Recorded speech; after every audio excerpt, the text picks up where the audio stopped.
गुरु विष्णु गुरुदेवो महेश्वरः गुरु साक्षात् परब्रह्म तस्मै श्री गुरवे नमः। श्रीराजयोगी गुरु शिष्यं निजानंद दीक्षितं गुरुसे नरसिंह योगी नामांकितं సద్గురుతే నమో నమః। ఇక్కడ వచ్చినట్టు అందరు పెద్దలకి నమస్కారం। ఇక్కడ ఫస్ట్ మనకి ఆత్మ పుట్టింది। ఆత్మ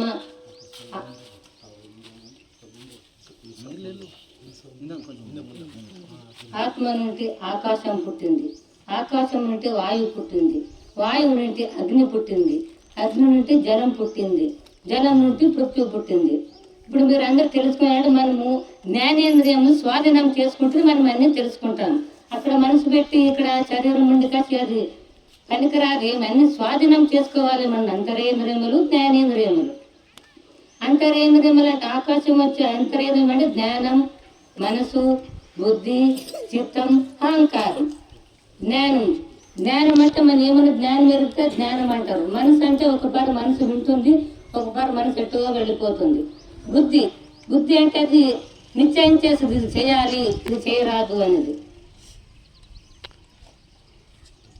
చిత్తం అంటే ఏదైనా ఇప్పుడు పని చేసేటప్పుడు ఆ పని అవుతుందా కాదా అని ఒక చింతన పడుతుంది। అహంకారం అంటే ఇది నేనే చేశాను, ఇది నేనే పాడాను, ఇదంతా నేనే చేస్తున్నానని అది అహంకారం అంట।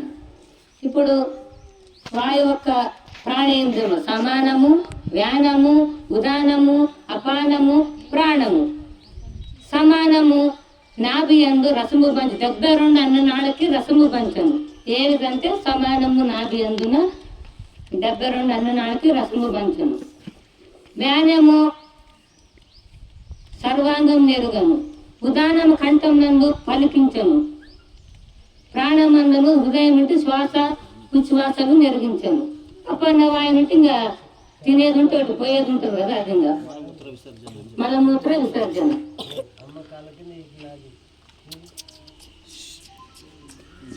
ఇప్పుడు జలం యొక్క జ్ఞానేంద్రియములు, అగ్ని యొక్క జ్ఞానేంద్రియములు శ్రోత్రం, త్వక్కు, చక్షువు, జిహ్వ, రసము, గంధం। శ్రోత్రం అంటే ఏమిటంటే మనం చెవులు, మనం ఇప్పుడు నేను చెప్తే అందరూ ఉంటారు కదా, అది శ్రోత్రం అంటారు। తక్కువ అంటే చర్మం, మనం ఏదైనా స్పర్శ చేసుకోవడానికి చర్మం అంటారు। చక్షువు అంటే ఏం చెప్పండి, కళ్ళు, మనం ఏదైనా చూసుంటాం కదా దాన్ని కళ్ళు అంటాం।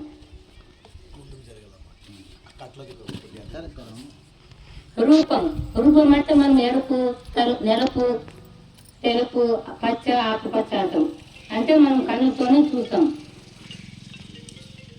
రసము అంటే నాలుగు ధర మనం ఏమైనా రుచి తిన్నప్పుడు చేదుంది, ఇది తీపుంది అని తెలుసుకుంటాం। గంధం వాసన, ఇది ఏమైనా సుగంధ, దుర్గంధ, మంచి వాసన, చెడు వాసన అది తెలుసుకుంటాం। ఇప్పుడు జలం యొక్క విషయేంద్రములు శబ్దం, స్పర్శం, రూపం, రసం, గంధం। ఇంకా కర్మేంద్రులు వాకు, పాణి, పాదం, గుహం, గురం। వాకు అంటే మనము నడిచేది, పాణి అంటే చేతులు, పాదము పాదములు, వాకు, పాణి, పాదం, గుహం అంటే బుద్ధి, గురం అంటే అది లింగం। పంచక్షరములు, పంచవర్ణములు, పంచబీజములు, పంచశక్తులు, పంచగుణములు, పంచభూతములు, ఇవన్నీ చేరుకుంటేనే మనది ప్రపంచమాయను। ఎంత మోసము చేసేరా ఈ మాయ ఎరుక, ఆడలేకనే దోచేరా, ఎంత మోసము చేసేరా ఈ మాయ ఎరుక, ఆడలేకనే దోచేరా। వింతగను ఆకాశమందున అంతరేంద్రియములు జనించి, వింతగను ఆకాశమందున అంతరేంద్రియములు జనించి, కొంచెమిష్టి సమిష్టి ధ్యానము గింత మూలము లేకపోయని, ఎంత మోసము చేసేరా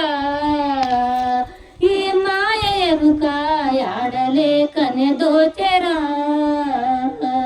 వాయువగ్ని జలంబులు తలలేని మొండమలాయ నిలబోతంబులు వాయువగ్ని జలంబులు తలలేని మొండములాయ నిలబోతంబులు వెయ్యి విరముల విమర్శించిన కాయమేంద్రియ విషయ సంగము వెయ్యి విరముల విమర్శించిన కాయమేంద్రియ విషయ సంగం మాయని ఆకాశభూతం అచలమని భ్రమించినట్లు ఎంత మోసము చేసేరా ఈ మాయ ఎరుక ఆడలేకని దోచెరా.